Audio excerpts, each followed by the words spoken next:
Today's curiosity is lubricated by Torque Brewing's Bellhop Vanilla Bourbon Porter.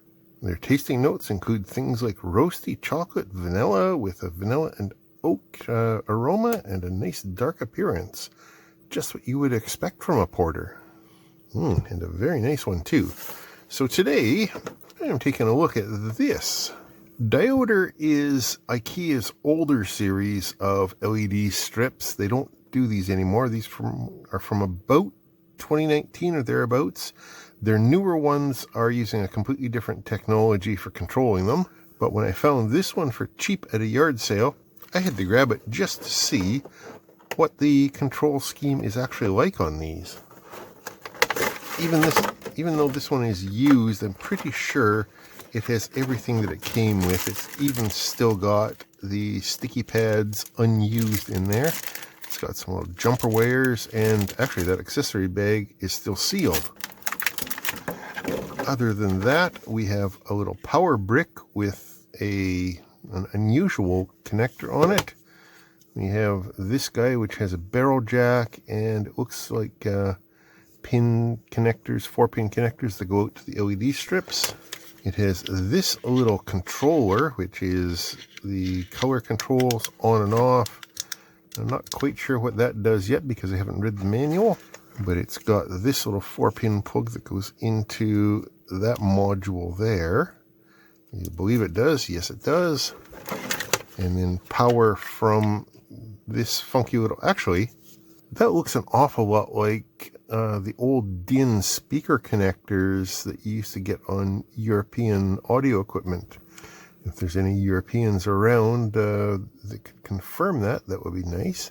Anyway, that power cable plugs into there, and the other end has this tiny barrel jack that goes there, so that all makes sense. And then we have those 4 longer cables, which have a 4-pin connector on that end, which I assume goes into there, and then we have yet another type of 4-pin connector on the other end of that cable, which goes into the end of the LED strips.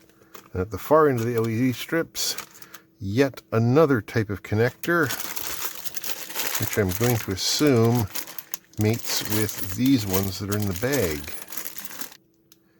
And yeah, so one end of them is that, and one end of them is that. So we can extend these guys out, presumably for all 4 of the strips if we wanted to, or we could run each one of them kind of spider fashion off that thing. Interesting. And yeah, the manual shows them all 4 going off like that, which is one of the options. Being an IKEA manual, it doesn't have an awful lot of verbal explanation, but it does show all the little bits and pieces and how they connect together, which is pretty much the way we saw it. I guess the benefit of having multiple different types of connectors is you can only connect them in the correct way. You can't get it wrong. But they don't want you to do more than 4 units or 4 strips off one power supply. I guess that's because of the current limit on the power supply. Oh, and then there's just the mechanical stuff and the controller. So this power adapter is a little bit hard to read. So it's 110, 120, 50 or 60 hertz. So North America and bits of Asia. Secondary side is 12 volts, maximum 0.42 amps. So less than half an amp. I guess that's why they don't want you using too many strips on the output. But let's see what happens when we plug it in. So it just goes through a red, green, blue flashing mode. What happens if I do this? Okay, so that takes it to manual mode, and I can set whatever color I want. That one sets it back into flashing mode. And that one sets it into, what is it doing? It's just slowly fading between colors. Okay.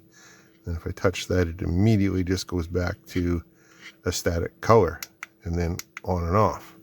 So inside the strips, we have just standard RGB LEDs. There are 9 of them. And then we have a bunch of resistors in there.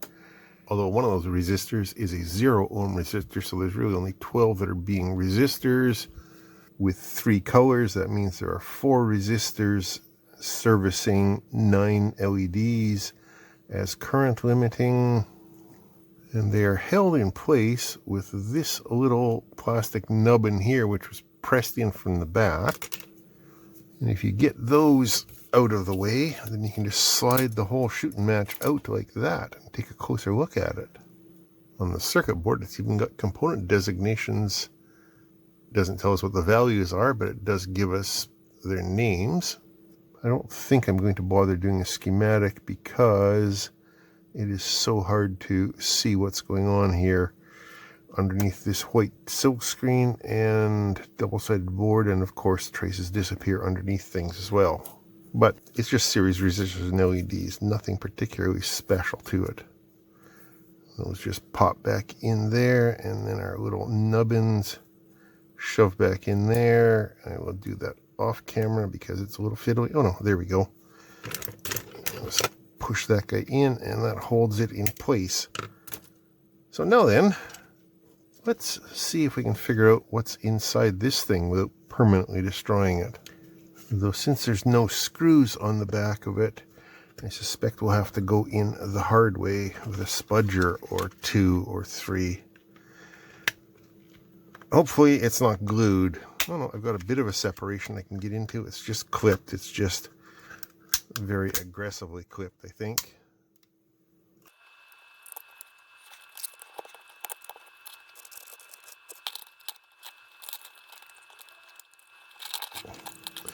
There we go. So it's just 4 clips around there, around the corner. Okay, and then we have this circuit board that just lifts out. And the strain relief that lifts out. And what do we have? We have markings for the wires. Oh, that's just the wire colors. Okay, it doesn't tell us what they're doing. And on this side, we have the 16-pin chip. We have a potentiometer, little IC there, 3 pushy buttons, 1, 2, 3 transistors, which are presumably going to be driving the PWM out towards our LEDs. Handful of resistors and whatnot. And oh, we have labeled test pads. So there's 12 volts, which will be coming in from our power supply, and that's got a trace coming off of that wire there. Okay. We have 5 volts there, which is on one leg of that, which is probably a regulator, specifically a 7805 regulator. I guess that shouldn't be much of a surprise. And we have an assortment of test pads around here, not all of them labeled. There's a ground, there's an R, there's a G, and there's a B. So that is after the transistors, after these series resistors, and on their way up to the cable going out. Okay. So I guess the big mystery is, what is this chip down here that's doing everything? It is SC91F729BM. SoC, system on chip? Or is that the... No, that's the logo. That's part of the manufacturer's name, isn't it? After a fair bit of searching, I came up with a Chinese data sheet, which I got my friend Google to translate for me. This is an industrial-grade flash microcontroller.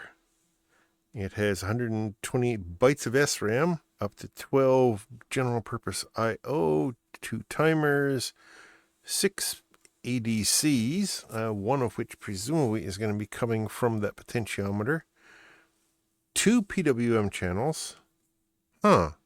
That's odd, because we've got 3 PWM outputs. Interesting. I wonder what kind of funkiness it's doing for that. Anyway, it's got all these other things as well. You can take a look. It runs at various different voltages.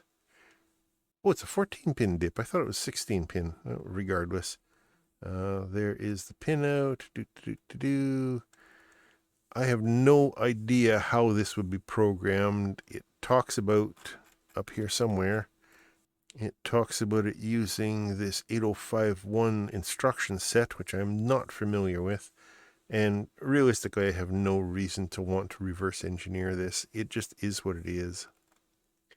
And it just goes on and on about the various functions of the various pins and all the other sorts of things you'd want to know about a microcontroller.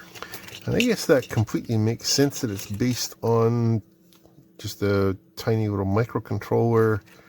I'm surprised that it's not a more common one, but so be it.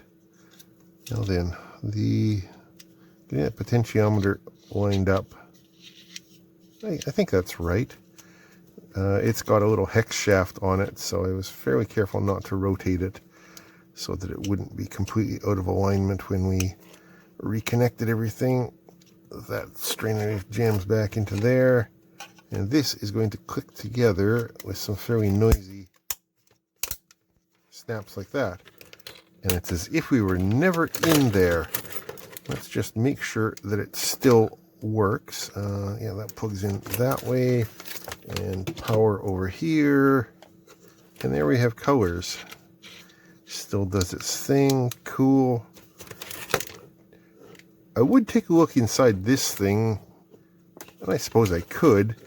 It's just going to be wires, though. It's going to be just connecting everything together. But what the hell? Let's see if we can pop it open without too much drama.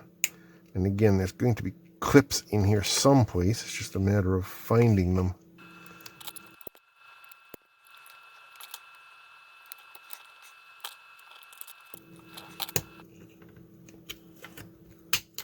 There we go.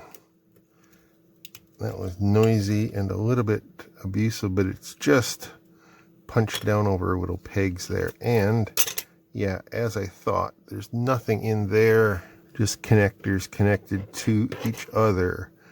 The power coming in there, there's ground, there's probably 12 volts there going out to the little control board. There's RGB coming back and RGB going to all of these guys. No surprises. Oh, I originally said that this is a 2019 vintage product. It's a 2015 vintage product. But yeah, it is very different than the LED strips that IKEA is selling these days. Those ones are smart home ready, and actually I don't know if the strips themselves are still compatible or if they're using addressable LEDs. I got curious and just decided to take a quick peek at what their current LED strips are. And they are, yeah, smart wireless, dimmable, all the rest of that stuff. But there's what they look like, and I am going to guess... Oh, no, look at all the resistors. Okay, so they are still just discrete LEDs. They're not addressable. Okay, that's interesting. And yeah, the cut points are every 1, 2, 3, 4, 5, 6 LEDs. So, the controller is wireless and addressable, but oh yeah, there we go. Look at that. That says RGBW, doesn't it? With that pin count, RGBW and a comment. Okay. Well, they have moved along a little bit, but again, it's not compatible with this system. That's the downside of using all those different unique connectors, I guess. You're kind of tied into a system, and when it's no longer available, it's no longer available. Curiosity satisfied. It wasn't as unusual as I had thought it might be. Let's put that into an automatic mode here just for some more colorful interestingness. It's quite the elegant connection system, actually. As I mentioned, it's a lot of different connector types, but you can't put it together wrong, which I guess makes it very simple for just the average person to put LED strips in. You don't have to worry about connecting things backwards or anything like that, because, as I said, they've made it so that it's impossible to connect it wrong. I guess that is an elegant way of doing it. Anyway, thanks for watching this relatively quick little teardown. I appreciate that. Questions and comments down below. I'll talk to you later.